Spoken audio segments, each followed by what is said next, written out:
자, 세상을 전도시키는 그리스도인이라는 제목을 가지고 오후 예배 말씀을 함께 나누도록 하겠습니다.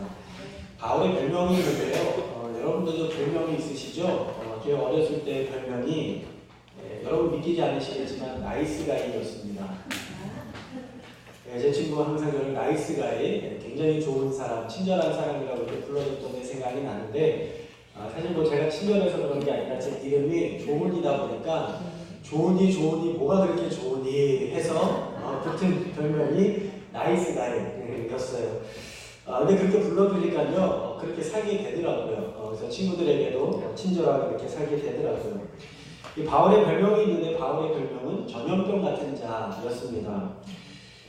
여러분 우리가 주변에 전염되는 것이 있어요. 하품하잖아요. 이 자리에 한 사람이 하품하면 전염이 돼서 이게 쭉 돌아가면서 다 하품을 한 번씩 하십니다. 여러분 웃음도 전염이 됩니다. 한 사람이 웃으면요 다른 사람도 따라 웃어요. 그래서 행복한 바이러스가 전파되는 것이죠. 어느 할아버지의 이야기인데 할아버지가 어느 날 갑작스럽게 전화를 받았습니다. 무슨 전화냐면 친한 형님이 돌아가셨다는 이야기를 들었어요. 이 할아버지가 옷을 다 차려입고 검정색 정장에 검정 넥타이를 하고 나가려고 하는데 이 손자 녀석이 붙잡는 겁니다. 할아버지 바지 가랑이를 붙잡고 할아버지 나랑 같이 뽀로로 봐요 이렇게 이야기를 하는 거예요. 이 손자의 거절을 뿌리치지 못하는 할아버지가 손자와 함께 뽀로로를 시청을 하고 그리고 나서 장례식장을 가게 됩니다. 이 빈소를 보자마자 이 할아버지가 굉장히 아는 형님, 친한 형님이 돌아가셨으니까 엎드려가지고 아이고 형님 이게 어떻게 된 겁니까? 하면서 이렇게 영정 앞에 엎드려서 통곡을 하고 있는데 엎드리는 순간 그 손주가 이 안주머니에 넣어놨던 그 지렁이 젤리 두 마리가 툭 하고 튀어나와서 영정 앞에서 꼬리를 흔들며 흔들고 있는 게 아니겠습니까? 그것을 보고 사람들이 막 소란스러워지기 시작하는 거예요. 저게 뭐냐. 어떤 사람은 벌레인 줄 알고 소리를 지르고 그게 잘린 거를 발견한 사람들은 수근수근거리기 시작했어요. 이게 무슨 꼴이야, 창피하게. 할아버지가요, 너무 빨개졌는데 고개를 들지를 못하고 그 순간 생각을 했어요. 이걸 어떻게 해야 되나 하다가 이렇게 울면서 이야기했습니다. 아이고 형님이 그렇게 평소에 좋아하시던 지렁이 젤리 이제는 잡수시지도 못하고 내가 형님께 드리려고 가져왔어요 하면서 지렁이 젤리 두 마리를 재물로 이렇게 올려놓았다는 거예요. 그렇게 해가지고 이제 위기를 넘겼는데 그것을 본 젊은 사람들이 막 킥킥대기 시작한 거죠. 지렁이 젤리를 좋아하는데 말이 돼? 이러면서 킥킥대면서 허벅지를 막 찌르면서 웃음을 참고 있는데 그때 또 일이 벌어지고 말았습니다. 이제 부인에게 인사를 하고 상주에게 맞절을 하는데 엎드려서 절을 딱 하는 순간 그만 주머니에서 손주가 집어넣었던 뽀로로 모형들이 장난감들이 우르르 하고 다 쏟아져 나온 거예요. 이 뽀로로 모형이 아주 해맑게 장례식장에서 굴러다니는 모습을 보고서는 이분이 또 뭐라고 이야기하냐면 아이고 형님 평소에 그토록 좋아하시던 뽀로로도 못 보시고 제가 형님을 위해서 뽀로로를 보시라고 이렇게 가져왔습니다. 뽀로로 하면서 인사를 했다고 합니다.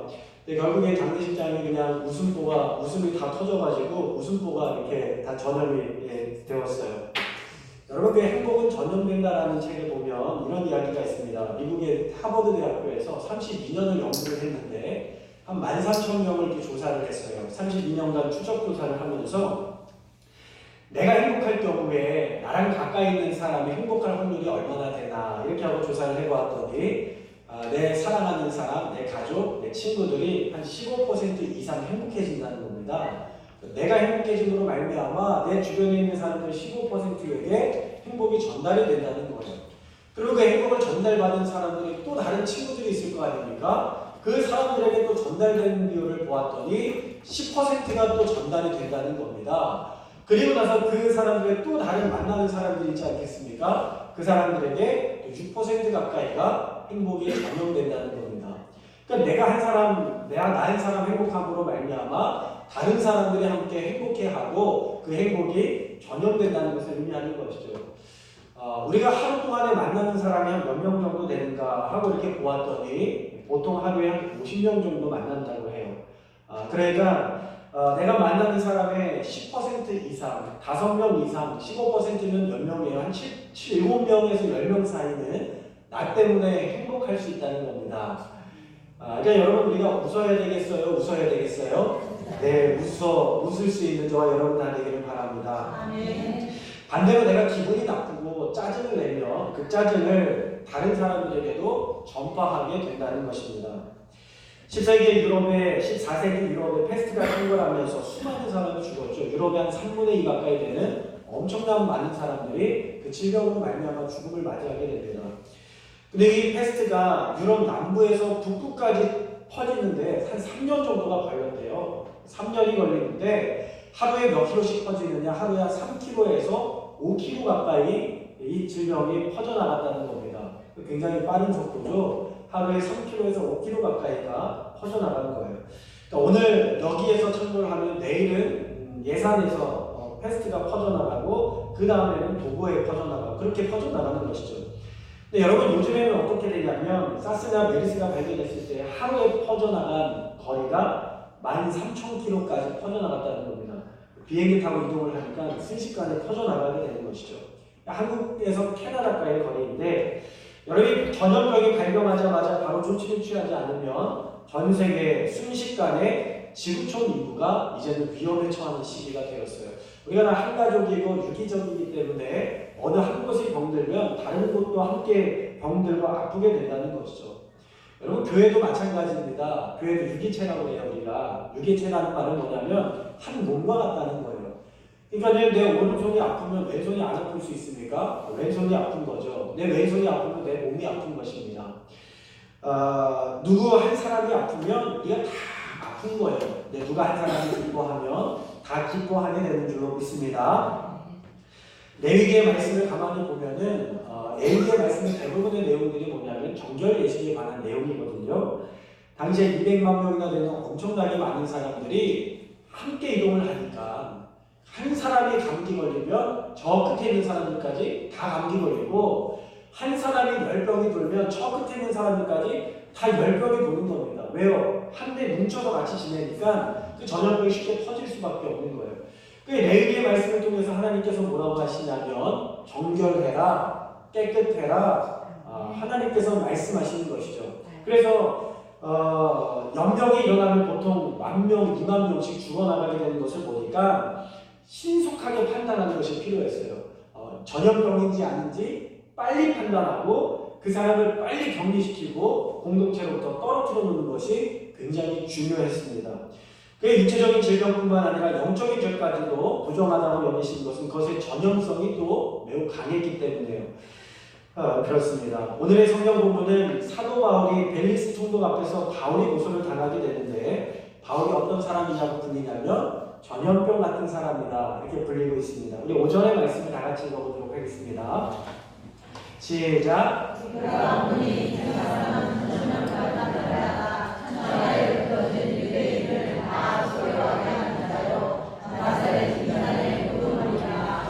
자, 우리가 요즘은 잘 안 하지만 옛날에 어른들이 욕할 때요 이렇게 욕했어요.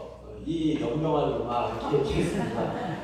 네, 요즘에 별로 들어볼 일이 없어서 구수하시죠. 근데 여러분 연병이라는 게 뭔지 아세요? 전염병입니다. 전염병이에요. 역병이에요. 그러니까 이 말은 연병을 알아라 이놈아 이렇게 이야기하는 것이죠. 바울을 가리켜서 전염병 같은 사람이라고 말하는 것은 이놈이 연병한 놈입니다 라고 말하는 것과 같은 것입니다. 그렇기 때문에 쌀을 잘라야 하고 벌을 받아 마땅하고 빨리 내쳐야 된다는 것을 이야기하는 것이죠. 연병이 무서운 이유가 무엇이냐면 전염이 되기 때문입니다. 우리가 옛날에 사기에 보면 다 역병이라고 이렇게 이야기를 하잖아요. 당시에는 별다른 치료약이 없었기 때문에 한 마을에 역병이 발생하면 그 마을을 폐쇄합니다. 입구를 다 막고 성을 막아서 나오지도 못하고 들어가지도 못하게 하고 그것을 다 불로 태워서 없애버리게 됩니다. 그렇게 해서 다른 마을로 퍼지는 것을 막았습니다. 많은 무리가 아니라 한 사람 때문에 이 일이 벌어지게 되는 겁니다. 그러니까 바울의 영향력이 얼마나 대단한 사람인지 우리가 그냥 내버려두면 주변에 있는 사람들까지 나사렛 예수를 믿는 그러한 사람으로 전염된다는 것을 두려워했던 것이죠. 바울은 그러한 사람이었습니다. 바울 옆에만 있으면 어떤 사람이든지 예수 믿는 사람으로 전염시키는 그런 사람이었다. 이렇게 성경은 말씀하고 있어요. 제가 그 초등학교 때인가 학교에서 자연 실험을 했던 게 생각이 나는데 혹시 플라타나리아라고 들어보셨어요? 플라나리아라고 들어보셨어요? 플라나리아가 우리나라 전역에 퍼져서 사는 생물인데 이 생물이요 몸을 반을 자르면 2개가 됩니다. 그 어떤 사람이 그럼 반만 자르면 2개만 되느냐 해가지고 몸을 7등분을 해서 잘랐어요. 그 놀라운 일이 벌어졌습니다. 7마리가 됐어요. 그게 머리 쪽을 잘라봤어요. 머리 쪽을 잘라봤더니요 어떻게 됐냐면 뇌가 잘렸는데도 불구하고 그 기억을 다 되살려서 온전한 한 마리로 재생이 되더라는 것이죠. 그러니까 이 플라나리아가 우리나라의 전역에 퍼져서 살지 않을 수가 없는 겁니다. 왜요? 재생 능력, 복제 능력이 뛰어나기 때문에 그렇습니다.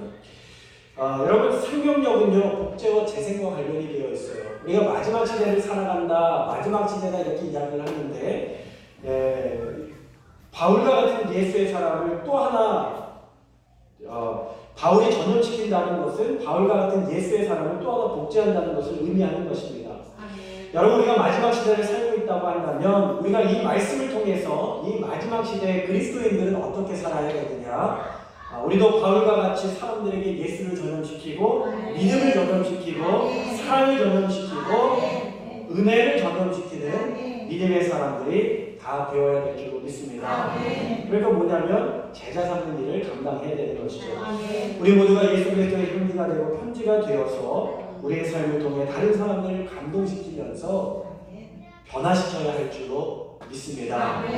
교회의 능력은 바로 복음을 재생하는 능력이 있다는 것을 기억하시면서 저와 여러분이 이 땅 가운데 하나님의 사랑과 하나님의 은혜와 예수가 그리스도이심을 전파할 수 있는 믿음의 사람들 다 될 수 있기를 주님의 이름으로 축원합니다.